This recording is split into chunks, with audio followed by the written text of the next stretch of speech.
Hi everybody and welcome back to my Corvette Only channel. My name is Rick Conti, a national Corvette sales specialist. And yes, it's Tuesday. It's time for our Tuesday tip segment that we call a quick tip from Rick. Today we're going to talk about the key fob, and when the battery goes dead, how do you change it without breaking the remote? Plus, we're going to talk about why your key fob may be draining faster, and I'm going to give you some tips on how to avoid that. First, we got to move this car out.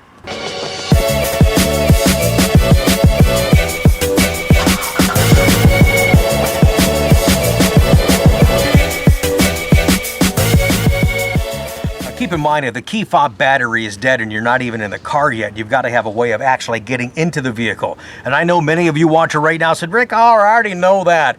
You'd be surprised at how many people have traded C7 Corvettes, and I show this to, they never knew it. So that's why we're going to cover it right now. So the car's dead, you can't get inside. On the bottom of the key fob, if you can see that little tab there just before the silver, push that, out comes the emergency key.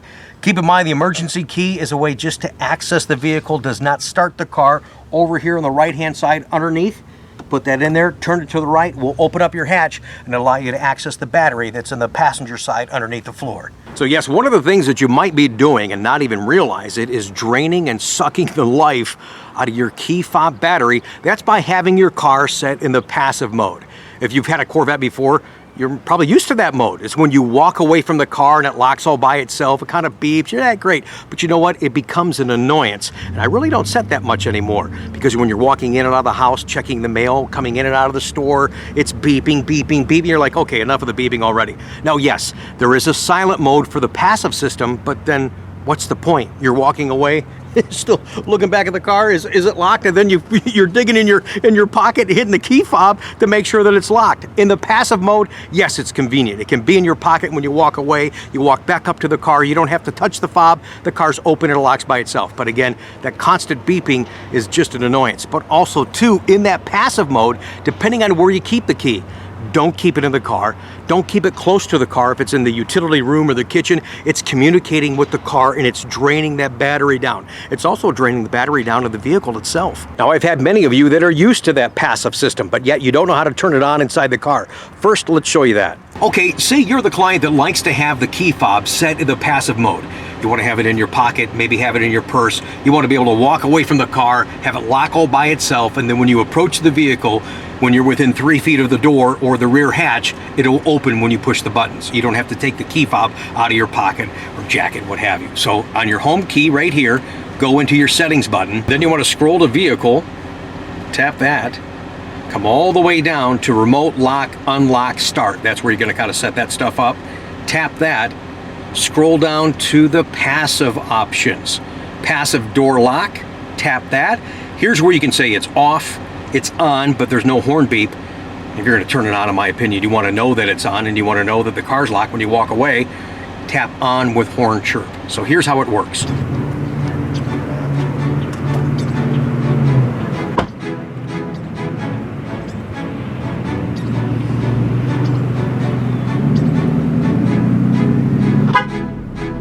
All right, I wasn't sure if you could see me in the shot. I was about 20 feet away from the front of the vehicle.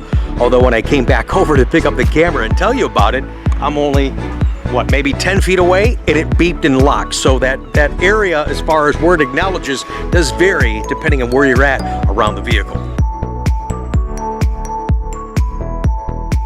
Okay, here's how I like to do it. Turn the passive system off. That way you're in control of the car and you know when it's locked. It locks on your command, your discretion, and it doesn't beep every time you come in and out of the house or the garage or checking the mail or just walking by the car. Now, out here in the sun, I'm not sure how well this is gonna work, but here's what I like to do. When you get out and walk away from the car, you hit the lock button one time.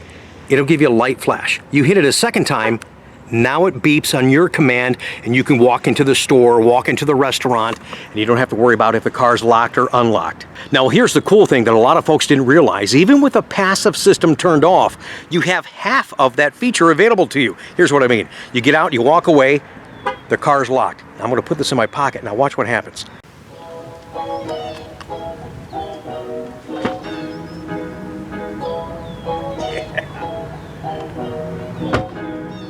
That's right, even with passive turned off, you walk up to the vehicle, it knows that you're there. Tap the button, get in the car, and get on your way. Okay, we showed you how to get into the vehicle if the vehicle itself was dead, using that emergency key on the bottom of the key fob itself. But what if there was power to the car and you got in, the key fob battery is dead? How do you start the car? The right-hand side of the steering column, that little slot there, all these little buttons label side up, if you will. Push that in there, and that'll give you at least one guaranteed start so you can get the vehicle moving, get to the dealership, and change out the key fob battery. This I'll tell you right now that we're looking at this, this is not a storage place for your key fob, guys. Like I said earlier, don't leave the keys in the car. It's communicating with the car. It's not only going to drain down the battery of the key fob, but it'll drain down the battery of the entire vehicle itself. So the battery is dead in the key fob. Well, how do you change that without actually breaking the remote? That's what we're going to show you on today's Quick Tip with Rick. And Chuck, our Corvette tech. And this is Chuck, our Corvette technician. In case you guys are new to the channel, we got a lot of new subscribers lately. I just want to thank you all so much for that support. It really means a lot. We're having a lot of fun promoting the retail side, the service side of Corvette. Chuck's been out a number of times. How people miss you. You see, he's down to this new facility, and I know you got a bigger work area. I got cars all over the place. And I know you like being down here, but I hate it. Yeah. A little further walk for you. It's a much further walk, especially when you got to do it multiple times a day. It's just crazy. And hey, let me just tell you this. We were talking about it before, teased it a while ago. A lot of people probably have forgotten about that, but the C8's coming. There's a requirement for us to go to the Ron Fellow Spring Mountain class, and you and I are going together, baby. Yeah! Hey, it's going to be a great time. It's going to be a great education for Chuck and myself.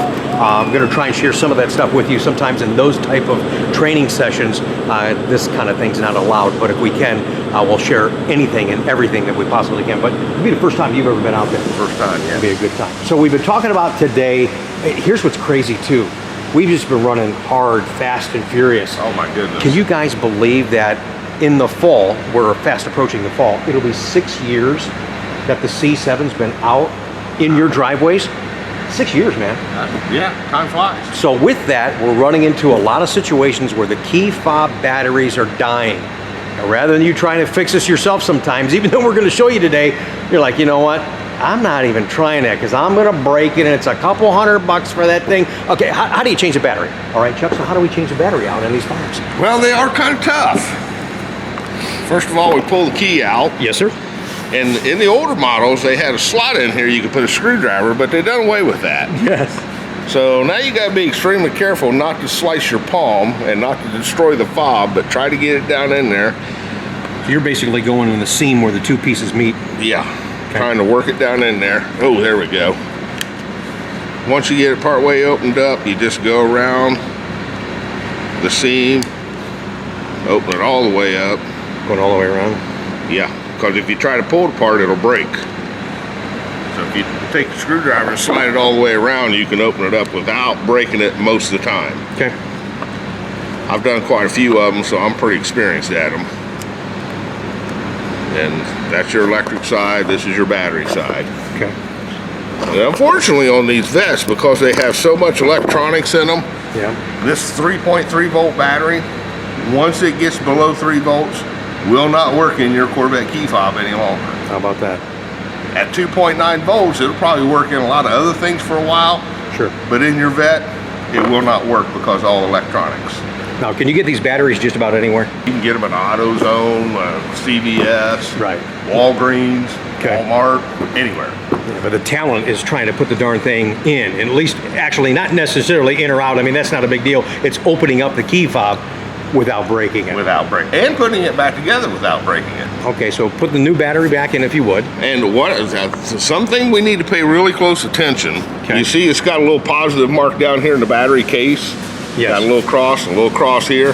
That means this positive side goes down. You would be surprised how many times guys replace their own batteries, come in and say, I just put a new battery in it. I take the key fob, the battery's in upside down. Ah. It will not work. Okay, so positive side up. We got positive side here, positive side on the battery, so that's what we're going to put down, positive to positive. It just snaps in. Okay. All right, now let's see you put it back together. Now, this has to line up in this slot to be able to push to get the key out. So, this stays in place because this is just loose. Okay. So I usually try to lay this in there and get it in position, hold this side down, Put this side down on top of it. Work it together, make sure that's coming through. And squeeze her back together. Okay, so we got a new battery in there. Does it work automatically with the car, or do you have to sync it to the car? You actually have to resync it to the vehicle. There's 2 ways to do that too, correct? Well, yeah, there's 2 ways. The one way is to try, first you hit the unlock button, then the lock button, and if everything lights up on the car, you can see the lights flash where it recognizes the unlock and lock button. Okay. Then it's working. All right. If not, then it has to be programmed through GDS2, which means you have to come see me and I have to program it. Okay, and if you have to do that, I would recommend anybody, if you're going to bring it into the dealership, any dealership, and have these reprogrammed, bring both fobs with you. Bring because if both you have fobs. to do that, you really need both fobs, don't you? Yes. Okay. Absolutely. Fantastic. And at that point, you should check the other fob as well, because the battery may be going low in it as well. Well, mine had been sitting in the drawer in the bedroom. Obviously.